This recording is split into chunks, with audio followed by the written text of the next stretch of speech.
Hello, welcome. This video is supposed to demonstrate the process of other trip creation.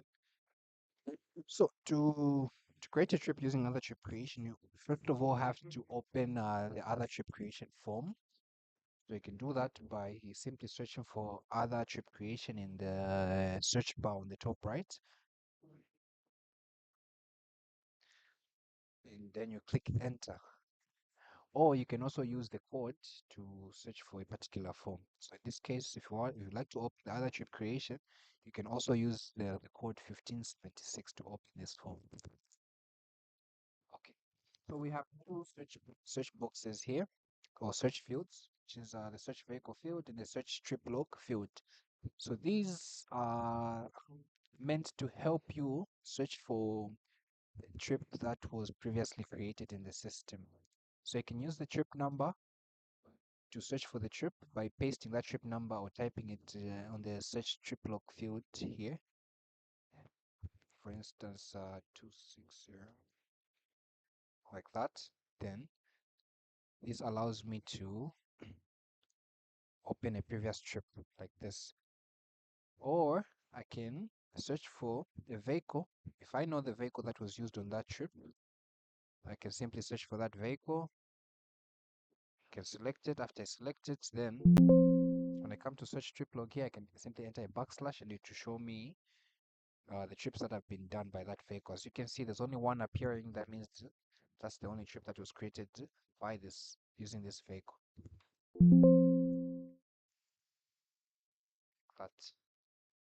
But in the case where we're creating a new trip from scratch and we're not trying to date a whole trip, what we're going to do is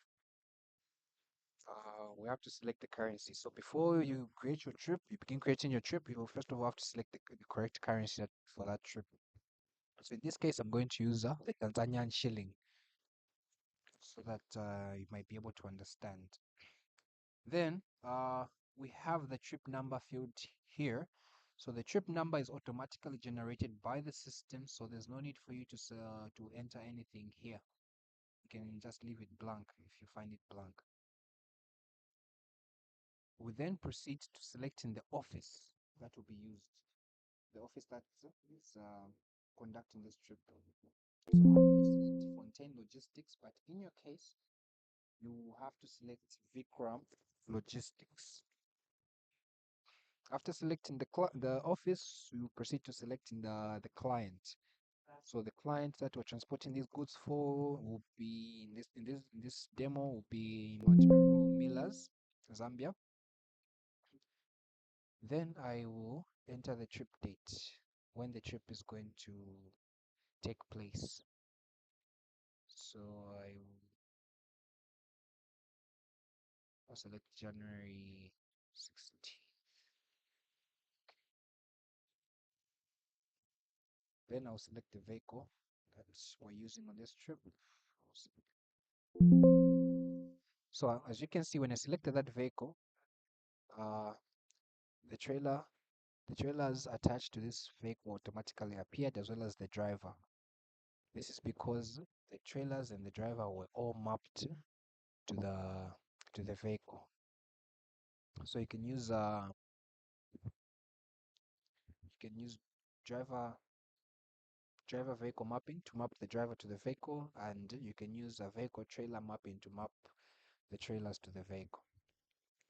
So the moment I selected this vehicle, as you can see, it showed me the previous trip details done by this vehicle. So in the last trip for this vehicle, uh, this was the trip number, this was the trip start date, this was the client, that was the load date, and the trip was closed, and that was the route. So the system does not allow you to create a trip before uh, the unload date of the previous trip. So if in the new trip that you're trying to create, the start date is for instance 14th January, the system will not allow you because the previous trip for this truck ended on the 15th. So that means the new trip has to be after this date. Okay, so as you can see, the trip is after 15th, so this is fine. Then here, select the nature of the trip. So this trip is going to be loaded, so I'll select loaded there.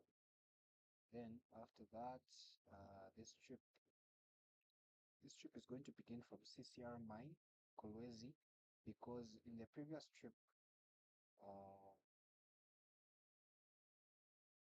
the vehicle ended the trip at CCR Mine, Kolwezi.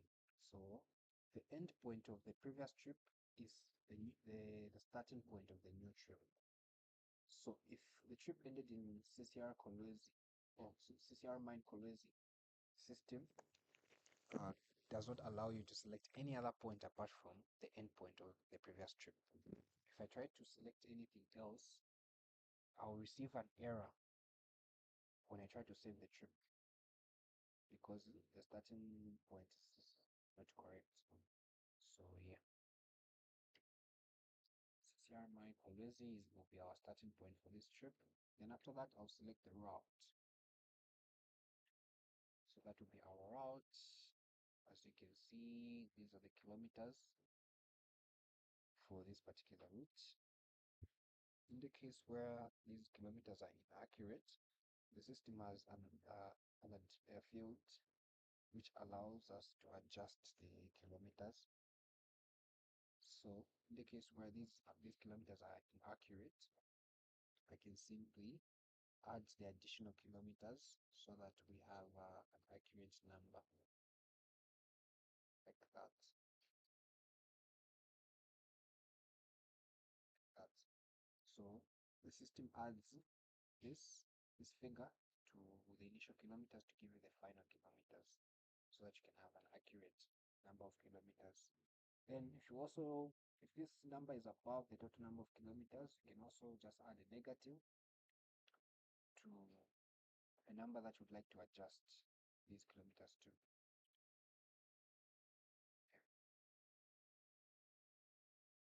At this point, you can save the trip, but just take note of the trip number.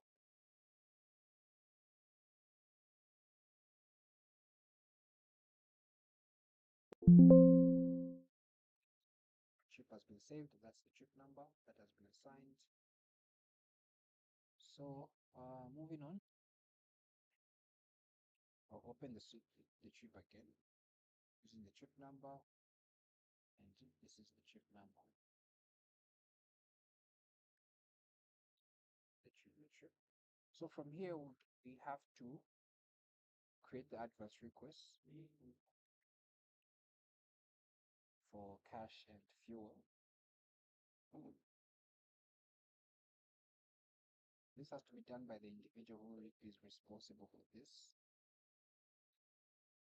So enter the dates there. So this date has to match the trip start date, which is 16th January 2025.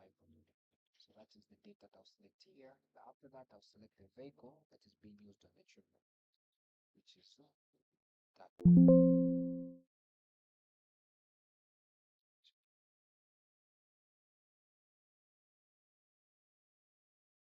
Then, since I've provided the date and the truck number or the vehicle number is supposed to automatically appear when I enter the backslash. So I'll select that one. Then I'll select the type as cash because I first want to create a cash advance. Then I'll create the fuel advance. So after selecting the type, I'll select the account, the credit account. So sometimes the system might add a space here, so you can just enter backspace, then select the account that will be used. So I'll select Fontaine as our credit account, then I'll enter the advance amount, the cash advance amount. So I'll save $400. Then here I'll select this office. So you always have to ensure that the office logistics in your case.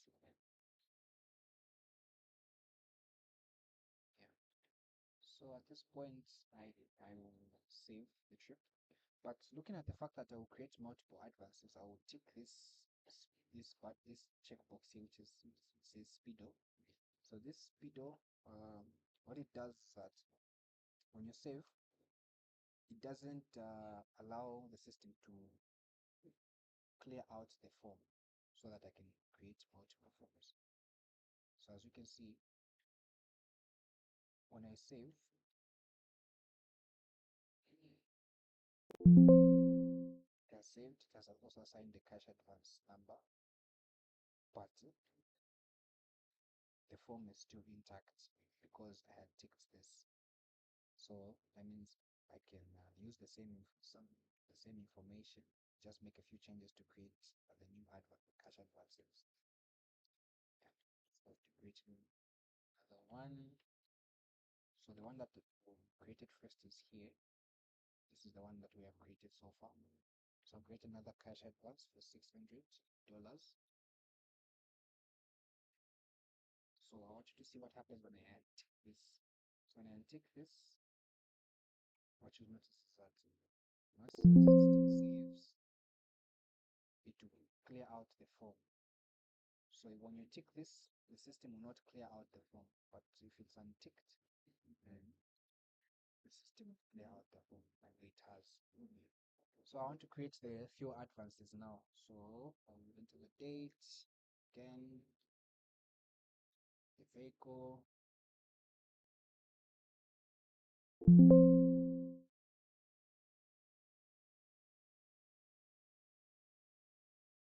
select the trip number, which is this one. So the trip number, all these details need to match whatever was provided on the trip. After that, I'll switch the type to fuel because we created all the cash advances. Then I'll select the mode as fuel slip. Proceed to select the credit account that was used. Select Fontaine USD. As you can see, that is the rate or the fuel pump price. So this has automatically appeared because it was attached to this account. Then I will have to select the fuel station where the driver will get this fuel from.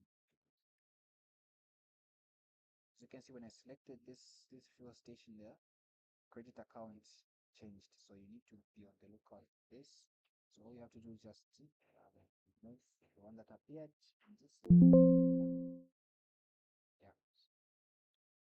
Then I'll enter the quantity in liters. So the quantity is always in liters.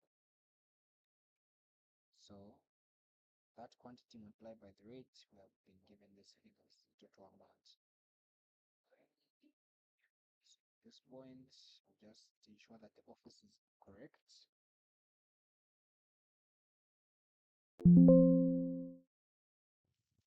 So that is the office. Then I'll tick speed also that the system does not wipe out the form. Then I'll create the fuel advance. So that is the first one. As you can see, it is appearing here. Then I'll create the other one. So here I'll select another fuel station because maybe the driver is acquiring this fuel from another station. And then I'll enter the quantity. After that, I can save.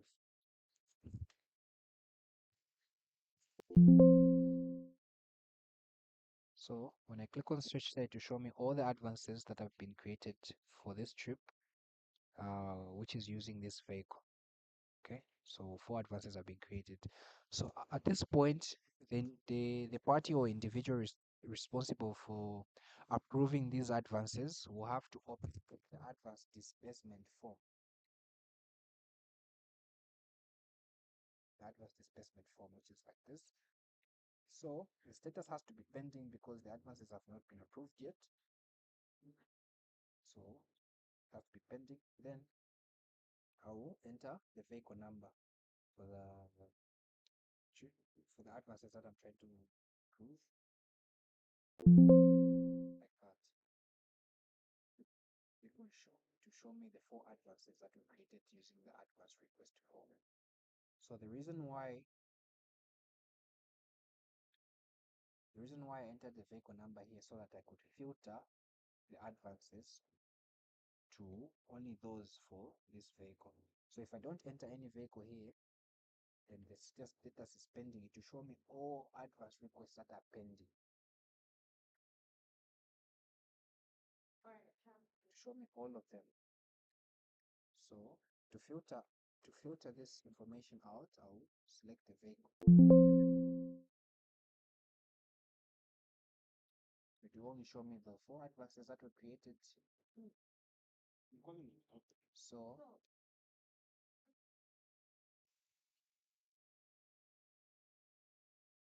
I'll go, the individual responsible for this will approve these advances by simply clicking on the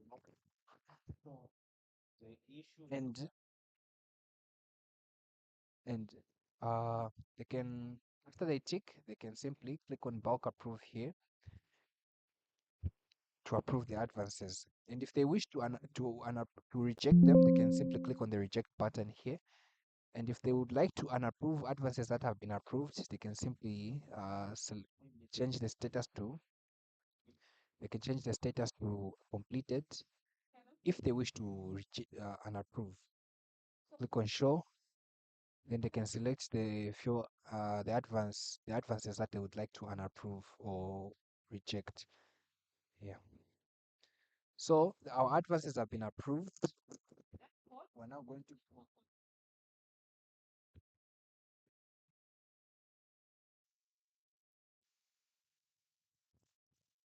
So at this point, I will go back to the other chip creation form so that I can provide the load reach date and the load date. So the load reach date in this case, I will use 17th January, which is a day after the trip start date.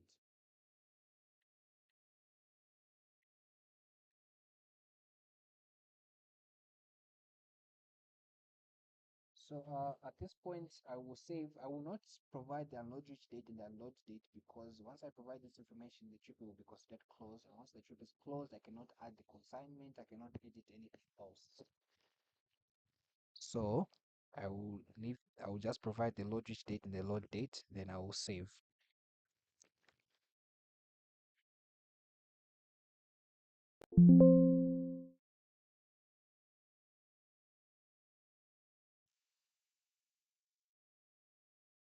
Same trip again, so that I can add the consignment. So to add the consignment, I will go to the consignment, I'll click on the consignment tab. So as you can see, some of this information has already been filled in because of what was provided here. Okay, so if you need to make an adjustment on anything, you can simply do that. If you would like to adjust the consignment date, you can adjust the consignment date in that manner. Then after that, I will add the consignee because the consignee is already there. So I'll add the consignee, which is the party that is receiving the goods. So it's okay if the consignee is the same as the consigner because there are instances where that is the case. After that, I will select the contract. So each product that is transported, a contract has to be created for it. The contract is not necessarily the product, but you have to create a contract for each product. So the contract contains details about how the client should be billed. So after selecting the contract, since in this trip we're transporting fertilizer, I'll select the load type. So the load type is basically the formula that is used to determine how much the client should be charged. So I'll select weight by rate. So what this means is that the system is going to multiply the loaded weight multiplied by the rate to calculate the total of how much the client should pay. So after that, I will proceed to the material field where I'm supposed to select the actual product that we're transporting, which is fertilizer. So I will select fertilizer. So this is different from this because this is the contract and this is the actual product that is being transported. Then I will enter the quantity. So this is just for demonstration purposes. So I will enter 200 as the quantity. So the unit in this case will be bags because fertilizer is packaged in bags. So that will be the unit. So 200 bags. So the unit is bag. Then I'll also enter the offloaded weight. Oh, sorry, the offloaded quantity with the same unit. And then I'll have to provide the offloaded weight. This is the weight, not the quantity. So the weight could be in tons or or kilograms. So if I say the quantity is 250 or 25,000 kilograms, I'll enter that. Then I'll also enter the unit here. So the unit in this case will be kilogram. I'll also enter the offloaded weight.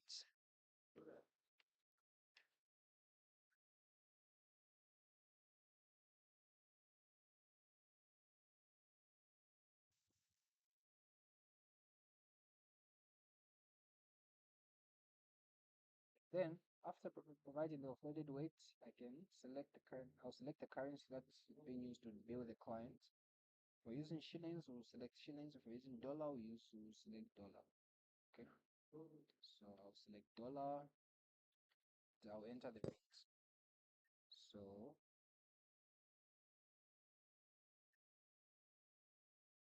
that would be our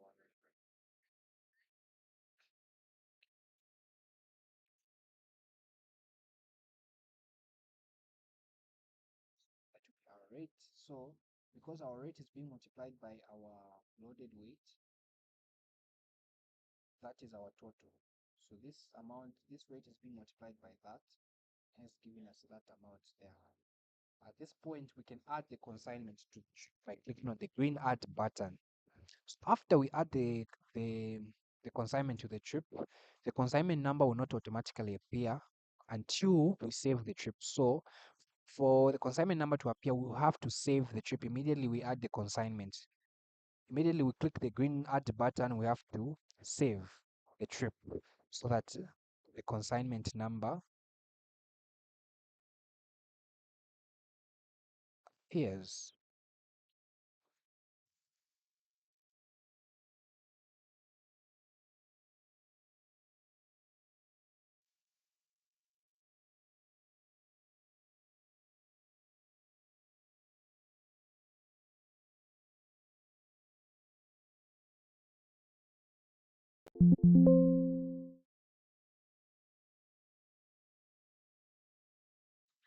Same trip again. Notice that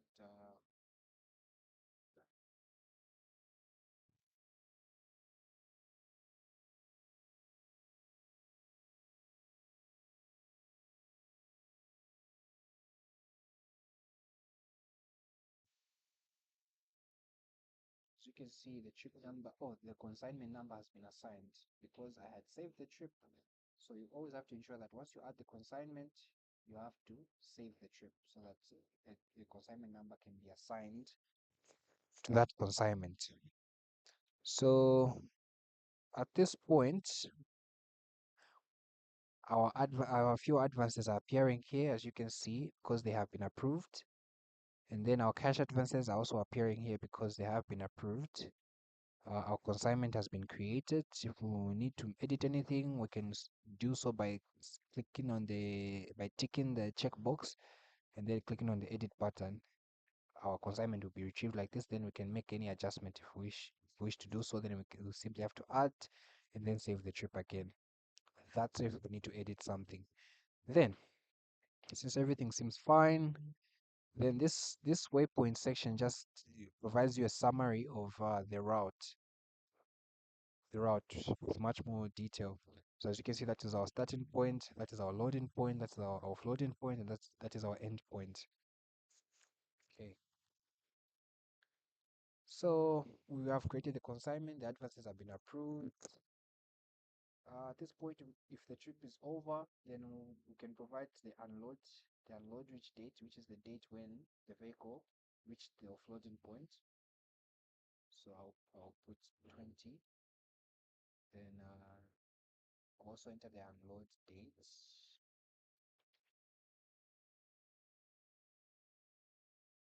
Okay. So at this point, time I will save the trip.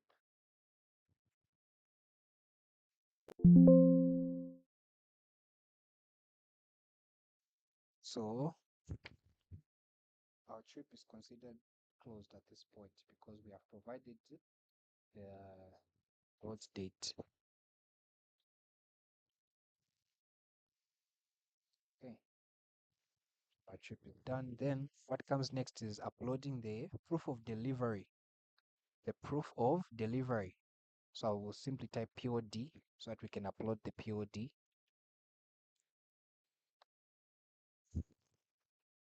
So before you upload the POD, first of all, you have to provide the trip details for that particular trip. So in that particular trip, the vehicle that used was a FONTRU there. Then the trip number was this one, and then the consignment number was this one. If there's any reference number, we can add it there. So the moment we provided these details, because we this trip is closed and all the necessary details were provided, the reach date and the unload date automatically appeared. Okay. Then the POD date is the date when the POD was received. Okay. So if everything is okay with the POD, if the client was satisfied with the proof of delivery, then you simply tick that button.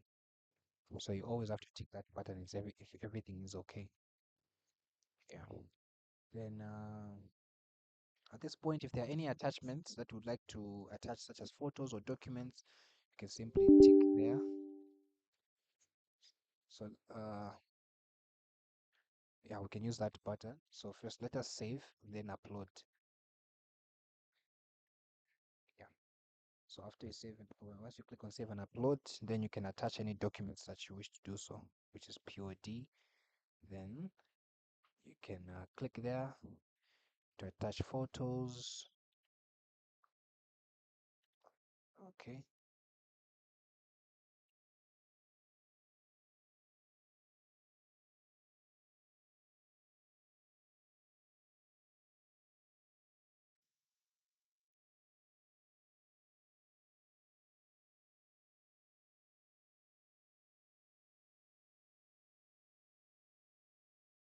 So I can attach that document like that as a PDF. Then I have to click on the add button, and then this has to change to uploaded.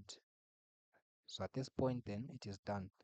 The POD has been uploaded. I can simply close and it will save automatically. So we have uploaded our POD.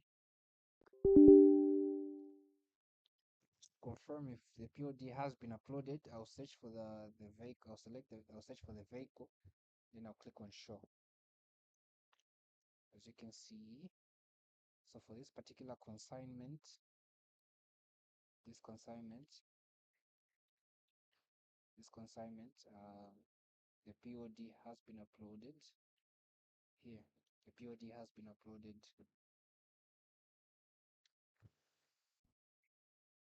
So we're now going to proceed to driver settlements. So I'll open the form. So what you're going to notice is that there are two fields here. There's the vehicle number field and the trip sheet number field. So if you'd like to search for a previous settlement that was done, you can use this field by pasting the trip settlement or the trip sheet number. So to do a settlement, you have to select the currency in which you want to do the settlement in. So I'll select the dollar. Then after that, I will select the office which was used on the trip. And then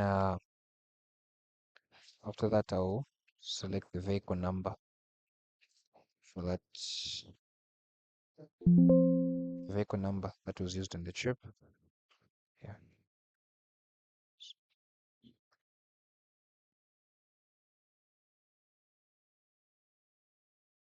So I'll just open the same trip again so that I can refer to it. So the start date that you enter here has to match the trip start date. It has to match the trip start date, which is 16th January. And then after that, the trip settlement number is automatically generated by the system, so you do not have to enter anything here. Then the end date also has to match the trip end date, which is the unload date, which is 20th January. So enter the unload date there.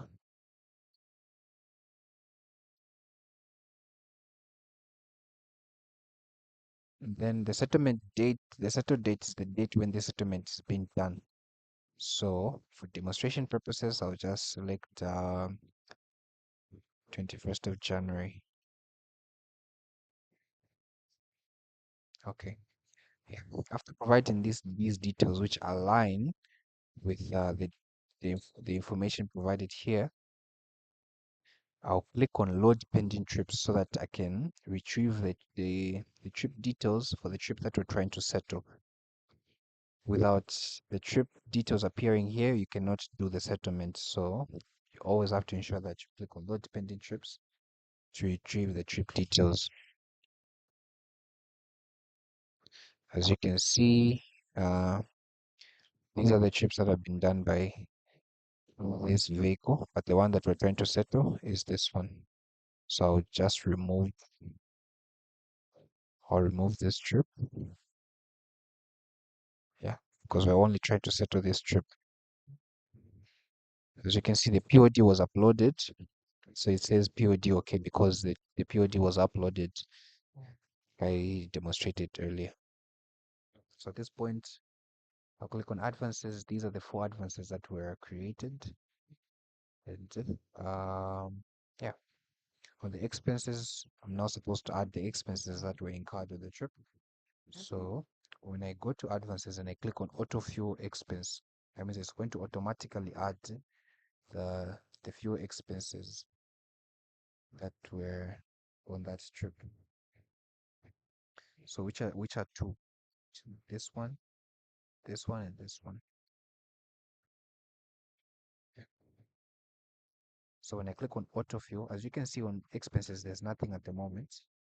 There's nothing. But when I click on auto fuel, it's going to add these two entries, these two advances as expenses. So when I click on expenses, you're going to see that those expenses are going to be automatically added. Then all I have to do is just add the two expenses for the cash advances. Say cash advance, cash expense, cash expense one. I'll select the trip number. Then I'll select the advance where the money is coming from, where the money came from to pay for this expense. So that there are four here.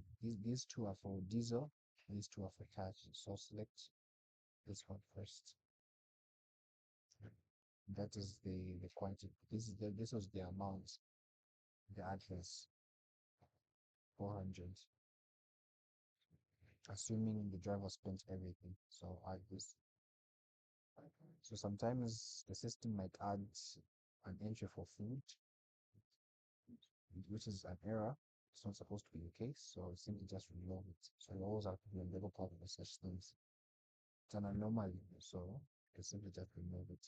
Then I'll add another cash expense for the other advance that was created. Select the trip setting, the trip log number, then you select the advance where the money came from, which is the second one here.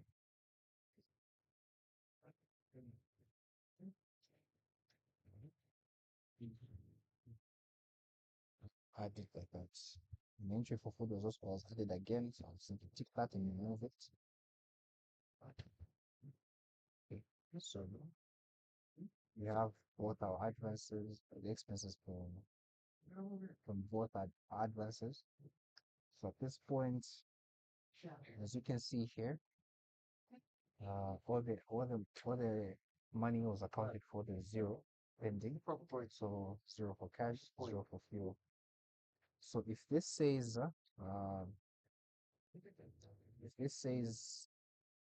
if there's an amount here, then it says receive, then the company is supposed to receive the money from the driver.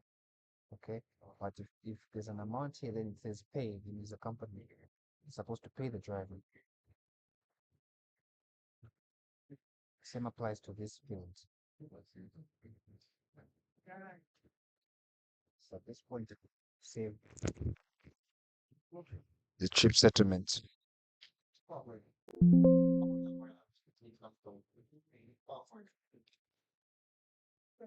So the moment I save, the system will prompt me to.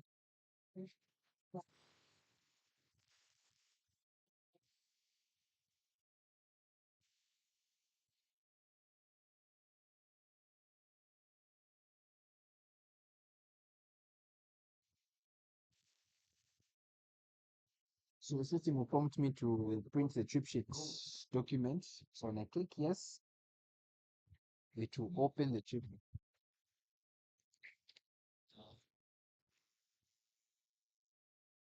It's going to automatically bring out this print format for the trip settlement, and then we're done at this point. We're done. So we just have to be on the lookout for the trip settlement number or the trip sheet number.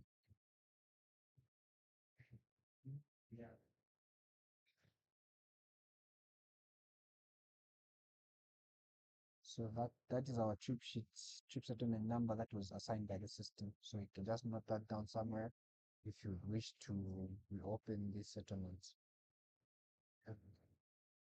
At this point, this is the end of other trip creation. If there are any questions or you're not sure about something, you can simply get in touch with me to avoid making mistakes or errors. Thank you.